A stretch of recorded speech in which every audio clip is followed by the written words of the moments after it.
sering-sering mengingat mati. Karena dengan mengingat mati, kita bisa mengontrol perilaku kita di dunia.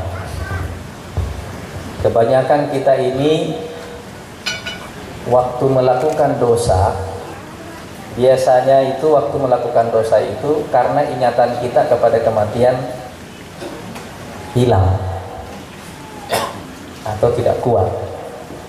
Makanya biasanya waktu kita mengalami ancaman, misalnya kita sedang di pesawat terus ada goncangan, begitu kita sadar kita akan mati baru kita ingat, iya kan?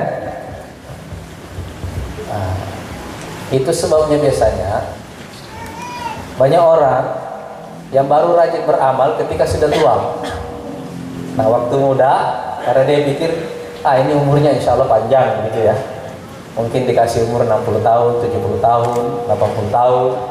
Nantilah di akhir-akhir baru kita memperbanyak ibadah. Padahal kan ajal kita ini datangnya tidak pasti, iya kan? Datangnya tidak pasti. Sehingga kita perlu memperbanyak mengingat mati ini.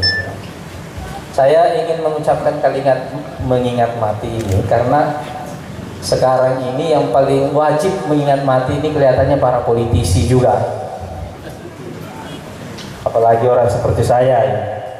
Ini paling wajib sering-sering mengingat mati. Sebab kadang-kadang orang kalau tidak mengingat mati, apalagi dalam politik, kita bisa menghalalkan segala cara. Karena kita pikir sepanjang bisa disembunyikan dari manusia,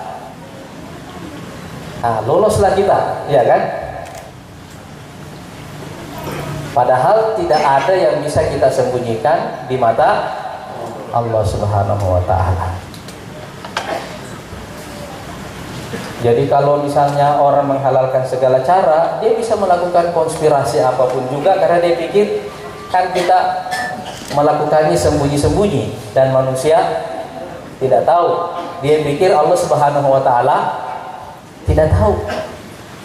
Karena itu coba kita perhatikan di dalam kisah Nabi Yusuf alaihissalam. Kita perhatikan di dalam kisah Nabi Yusuf, waktu saudara-saudaranya berkonspirasi untuk menjebloskan Nabi Yusuf, awalnya membunuh. Tapi saya mau cerita sedikit di dalam Quran. Nabi Yusuf ini bersaudara ada 12. Bapaknya namanya Nabi Yakub, dan ini satu-satunya nabi yang 4 keturunannya itu nabi semuanya. Jadi Yusuf bin Yakub bin Ishak bin Ibrahim, ya. Jadi 4 ke atas. Nabi Yakub ini punya 2 istri. Istri pertama punya 10 anak, istri kedua ada 2 anak. Nah, Nabi Yusuf ini dari istri yang kedua. Ada adiknya lagi Nabi Yusuf namanya Benyamin. Nah, saudara-saudaranya ini cemburu kepada Nabi Yusuf, jadi mereka bikin konspirasi. Nah, konspirasinya apa? Mau bunuh Nabi Yusuf. Tapi Allah Subhanahu wa Ta'ala mengendalikan semua peristiwa ini. Waktu mereka rapat mau bunuh Nabi Yusuf, ada 1 orang di antara peserta rapat itu kasih usul. Usulannya apa? Jangan bunuh, buang saja ke sumur, atau buang di tempat yang jauh. Kata Al-Imam Ibnu Katsir dalam tafsirnya, coba perhatikan, Allah Subhanahu wa Ta'ala mengubah pikiran mereka dari membunuh menjadi buang. Mereka tidak sadar, dan dengan membuang itu cerita kehidupan ini berubah. Nah, jadi waktu Nabi Yusuf dibuang ke sumur, orang-orang pikir, saudara-saudaranya ini berpikir riwayat Nabi Yusuf sudah selesai. Kalau bahasa anak sekarang, the game is over, iya kan?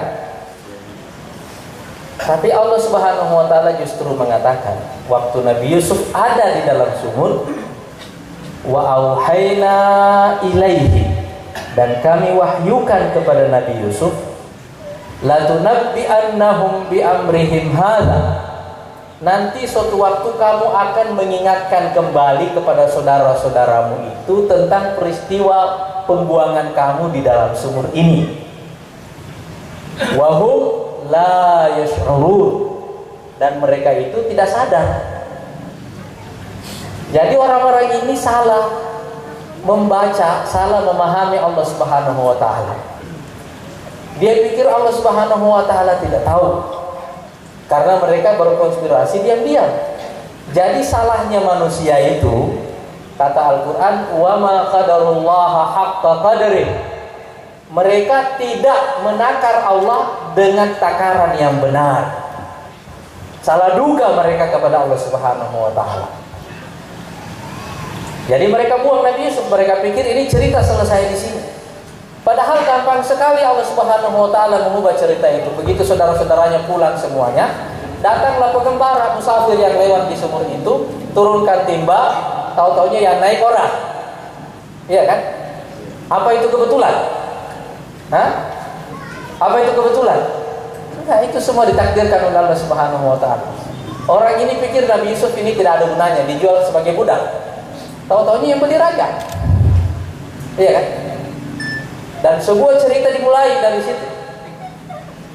Sebuah cerita dimulai dari situ. Oleh karena itu, kita semua sebagai orang-orang yang beriman, kalau kita percaya kepada Allah Subhanahu wa taala, kita percaya kepada kematian, insya Allah kita tidak akan menghalalkan segala cara untuk mencapai tujuan. Karena itu saya tadi mengatakan sebenarnya yang paling penting mengingat mati ini adalah para politisi itu. Kalau para ulama-ulama kita di sini nih kan sehari-hari tidak pernah hidup dengan konspirasi, ya kan? Hari-harinya zikir, kerja yang baik, makan dari yang halal. Nah, kita para politisi ini. Nah, di sini juga termasuk calon-calon anggota legislatif yang paling perlu mengingat mati. Nah, saya menceritakan ini semuanya karena cerita-cerita konspirasi di dalam Quran itu biasanya selalu dikaitkan dengan iman kepada Allah Subhanahu wa taala, dan juga selalu dikaitkan dengan iman kepada takdir.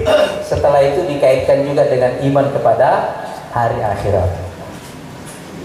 Nah, begitu juga misalnya kalau siapa lagi yang paling penting mengingat soal kematian ini? Itu orang-orang yang bekerja dalam bidang penegakan hukum. Kenapa? Karena biasanya orang-orang ini dipersepsi benar oleh orang, iya kan? Padahal waktu kita menjalankan itu, kewenangan-kewenangan itu biasanya motif kita, niat kita menentukan cara kita bekerja.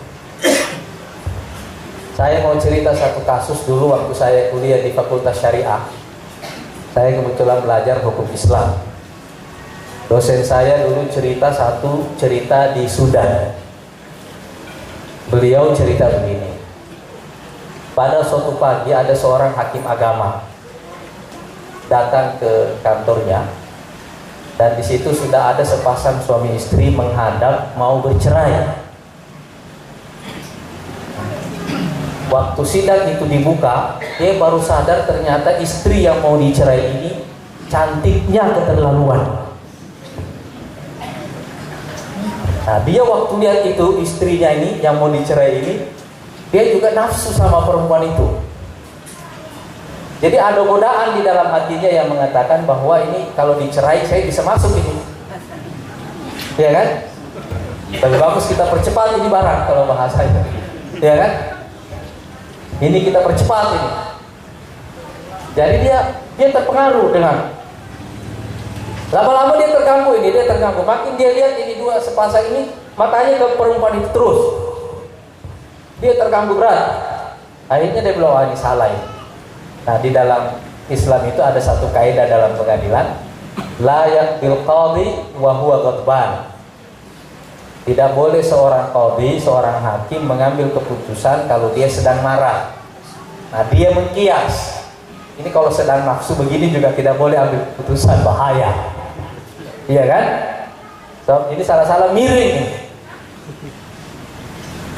Akhirnya apa yang dia lakukan? Dia skor sidangnya. Dia bilang, saya mau pulang ke rumah dulu sebentar. Dia pulang ke rumah, dia cari istrinya, dia gauli istrinya. Habis berhubungan, dia mandi baik-baik, dia datang lagi ke kantor. Yang tadinya perempuan yang cantiknya keterlaluan itu sudah tidak ada pengaruhnya sama sekali di kepalanya dan di hatinya. Karena ujungnya ya di situ-situ juga kok masalahnya kan. Ujungnya cuma itu kok. Jadi faktor gangguan ini sudah hilang. Jadi hatinya sudah netral, pikirannya sudah netral. Baru dia bikin keputusan. Nah, di lain waktu ini ada cerita yang lain, zaman para khulafa. Ada sepasang suami istri datang juga bercerai. Istrinya ini pakai cadar. Kebetulan itu ada perempuan yang kalau dia pakai cadar cantiknya luar biasa, tapi kalau buka cadar belum tentu, iya kan? Waktu suami istri ini pada mengadu, saling mengadu, ini si khalifah ini melihat, dia lihat perempuan ini, dia juga jatuh cinta sama perempuan ini. Jadi yang laki-laki disalahkan terus itu.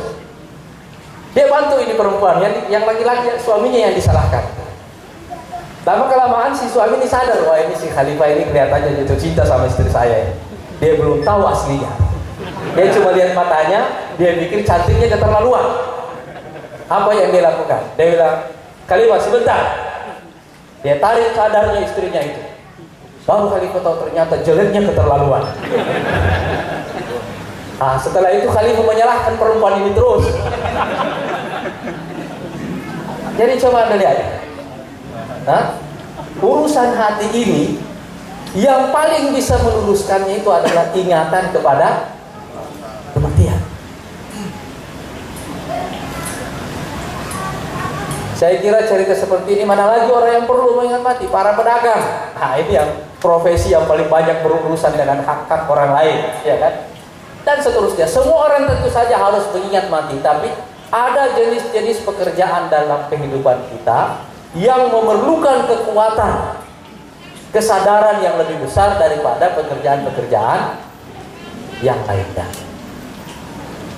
Nah, mudah-mudahan insya Allah dengan terus-menerus mengikat mati ini kita mempunyai kekuatan di dalam diri kita semuanya untuk meluruskan perilaku kita, akhlak kita sehari-hari. Gitu. Nah, kebetulan saya lihat di sini ada, ini kelihatannya ada anggota legislatif juga yang baru mundur nih, Pak Ahmad Riyadi, yang hadir bersama saya di sini. Ini para calon anggota legislatif juga yang perlu mengingat mati, gitu. Terutama waktu kasih janji-janji sama masyarakat kalau kampanye, gitu. Supaya nanti walaupun tidak ditagih oleh masyarakat, dia tetap harus berusaha memenuhi janji-janjinya itu. Tapi mudah-mudahan insya Allah sekali lagi dengan memperbanyak kita semuanya selalu mengingat kematian, mudah-mudahan kita mempunyai kekuatan kontrol di dalam diri kita semuanya, dan mudah-mudahan kita diberikan husnul khotimah oleh Allah Subhanahu wa taala. Allahumma ya rabbana tawaffana muslimin wa alhiqna bis solihin. Wassalamualaikum warahmatullahi wabarakatuh.